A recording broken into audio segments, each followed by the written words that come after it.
Assalamualaikum warahmatullahi wabarakatuh. Kali ini kelompok kami akan mempresentasikan UCP1 di marketing. Nama saya Ari Kamil Nugroho, teman saya ada nama Davadia Ulhab, selanjutnya ada Eldon Hibatullah. Perilaku konsumen. Perilaku konsumen merupakan suatu kegiatan yang menjadi dasar bagi konsumen untuk akhirnya mengambil keputusan untuk membeli suatu barang atau jasa. Perilaku konsumen sangat berkaitan erat dengan proses pembelian. Proses pembelian di sini bermaksud ketika konsumen melakukan pencarian, penelitian, hingga mengevaluasi sebuah produk atau jasa. Menurut The Marketing Association Amerika, perilaku konsumen adalah proses membagi interaksi dinamis dari pengaruh dan kesadaran perilaku dan lingkungan di mana seorang melakukan pertukaran aspek kehidupannya. Secara umum, perilaku konsumen terbagi menjadi dua, yaitu perilaku konsumen sifatnya rasional dan irasional.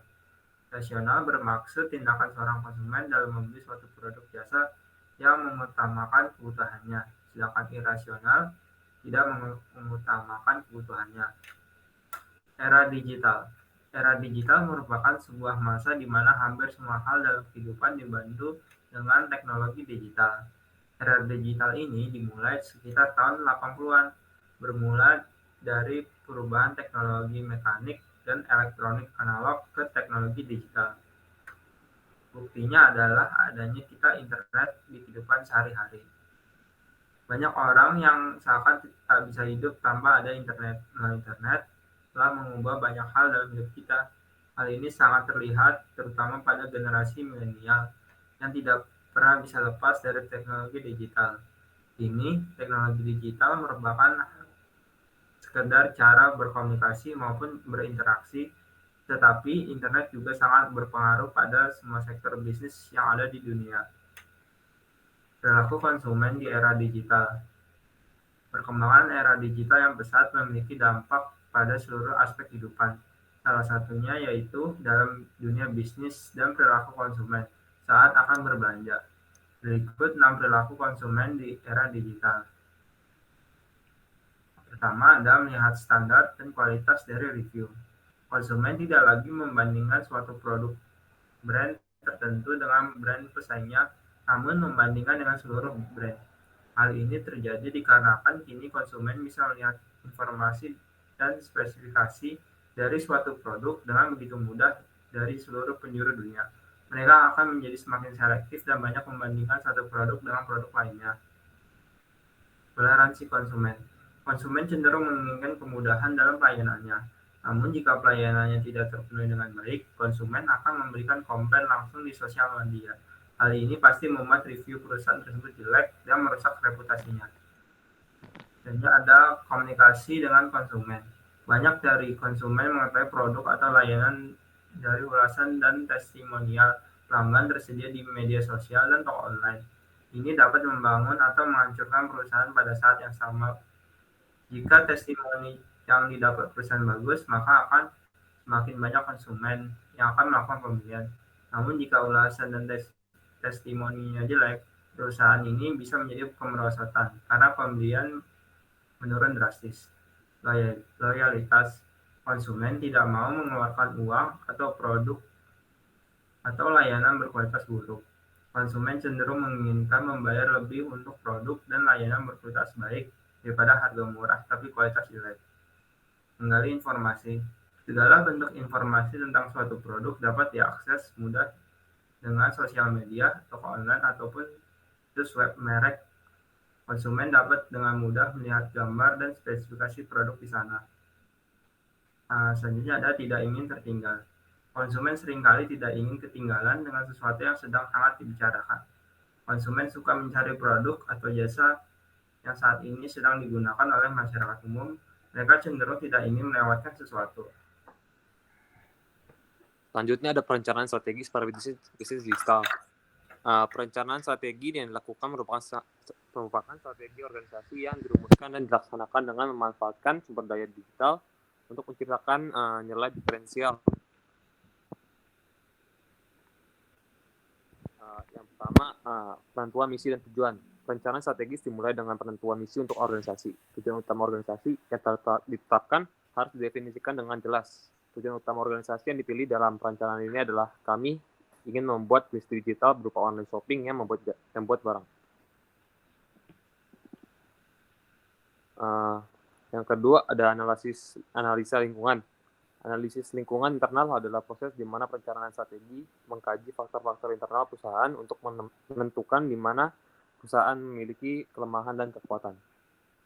Analisis lingkungan internal adalah analisis SWOT-nya. Yang pertama, strength. Respon yang didapat dari konsumer mengenai barang atau segala macam yang berhubungan dengan usaha ini bisa diterima dengan sangat cepat. Bisnis online shop adalah bisnis yang sedang marak dan menjanjikan. Modal yang dibutuhkan juga relatif kecil. Lalu weakness-nya. Penipuan mudah sekali terjadi dalam online shop. Hanya bisa menjangkau kota dan masyarakat yang memiliki akses internet. Lalu saingannya sangat banyak. Dan belum adanya undang-undang yang mengatur tentang internet marketing sehingga apabila ada masalah tidak bisa menuntut. Lalu opportunity-nya. Tren yang selalu berganti membuat online shop lebih mudah beradaptasi karena online shop lebih fleksibel. Teknologi yang selalu baru membuat online shop juga akan terus berkembang. Dan ekspansi bisnis yang sangat global. Lalu ada ancaman atau threat. Pesaing yang sangat banyak. Yang kedua ada perubahan lingkungan pasar dan inovasi produk yang harus selalu dilakukan. Analisis lingkungan eksternal. Analisis eksternal adalah pemindaian terhadap lingkungan operasi eksternal perusahaan. Tujuannya adalah untuk mengidentifikasi peluang dan ancaman strategis dalam lingkungan operasi perusahaan yang berpotensial mempengaruhi perusahaan. Lalu ada analisa politiknya. Strategi e-commerce di Indonesia dari sektor politik, penggunaan e-commerce bermanfaat pada penyederhanaan proses, kualitas layanan, perangkat tambahan untuk penghematan biaya dan tenaga kerja. Pemerintah juga menargetkan penggunaan e-commerce sebagai instrumen untuk membangun arsitektur teknologi informasi atau TI. Lalu mendorong perubahan budaya dan dengan mempekerjakan tenaga ahli. Kemudian di sini ada analisa ekonomi. Analisa ekonomi elektronik e-commerce atau e-commerce adalah suatu contoh dari kemajuan teknologi informasi di mana transaksi bisnis tidak lagi dilakukan secara konvensional yang mengharuskan pembeli berinteraksi langsung dengan penjual atau adanya keharusan menggunakan uang tunai. Kemudian ada analisa sosial. Bisnis e-commerce menghadapi kesulitan untuk memperluas pasar di luar Pulau Jawa, salah satunya dengan kurangnya kemampuan logistik dan infrastruktur yang menjadi hambatan untuk bisa mencapai pulau lain lebih cepat dan lebih mudah. Kemudian ada analisa teknologi, pendekatan manajemen basis dan data pelanggan dan layanan IT yang berkelanjutan akan membantu bisnis melalui pemahaman yang jelas kepada kebutuhan serta keinginan pelanggan serta memberikan kontribusi untuk menurunkan beban yang tinggi bagi para manajer atau para pekerja. Kemudian di sini ada penilaian diri sendiri. Penilaian diri dapat dilakukan dengan mengumpulkan feedback dari pelanggan apa saja kekurangan dan kelebihan yang tadi telah disebutkan dari strategi ini dan ulasan setelah pembelian dan pelanggan. Terus yang keempat ada pengambilan keputusan strategis. Keputusan strategis kemudian dibuat dan dievaluasi. Setelah itu, keputusan strategis dibuat untuk mengimprovisasi kinerja operasional. Organisasi harus memilih pilihan yang paling sesuai dengan kemampuannya. Kemudian ditentukan keputusan strategisnya adalah pemasaran digital lewat online marketing. Online marketing merupakan strategi pemasaran yang memanfaatkan internet. Kegiatan pemasaran untuk mendapatkan perhatian konsumen dilakukan dengan memanfaatkan media sosial, website, email, bahkan augmented reality. Hal ini bisa dilakukan dengan iklan berbayar, konten berkualitas, atau sekadar postingan sederhana melalui media online. Satu postingan yang diunggah di internet bisa diakses oleh ratusan juta orang di seluruh dunia. Jika menggunakan online marketing dimanapun bisnis dijalankan, akan tetap mampu mendapatkan perhatian secara global. Kemudian yang terakhir, implementasi dan pengendalian strategi. Setelah strategi ditentukan, strategi itu harus diterjemahkan ke dalam rencana operasional. Program dan anggaran dikembangkan untuk setiap fungsi. Rencana operasional jangka pendek disiapkan untuk menggunakan sumber daya secara efisien. Kontrol harus dikembangkan untuk mengevaluasi kinerja sebagai strategi yang mulai digunakan. Kemudian di sini ada kasus perilaku konsumen di era digital dalam memilih makanan. Contohnya ada Jeko. Selain menjual produk donatnya di toko Jeko, juga menjual melalui aplikasi online seperti GoFood dan GrabFood. Selain itu, Jeko juga menjajakan informasi tiap produknya lebih detail melalui web Jeko dan sosial media. Tiap penjualan melalui aplikasi online pembeli dapat memberi ulasan. Oleh karena itu, secara tidak langsung Jeko sudah dipromosikan oleh pembeli dengan ulasan mereka, sehingga calon pembeli akan melihat bahwa Jeko memiliki reputasi yang bagus. Selain itu, Jeko mempunyai pelayanan yang bagus ketika pesanan pembeli habis.